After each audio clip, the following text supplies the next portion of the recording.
Good morning. Sumauday na ang kahapon ang harvest ng kalabasa no. So mana nakapundot itaw mga 8 sacks na kalabasa ang nakuha gahapon, nag-harvest. Sa primerong harvest na siya, bisag libo, nakabunga gid siya, dagko gid ang uban gamay kalmay, pero okay ra gyapon. Labo jud na siya nga kalabasa. Sama na siya.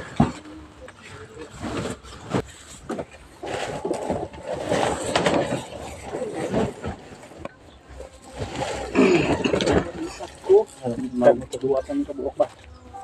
Ay, tulog ko. Kaya nga parang panay mga.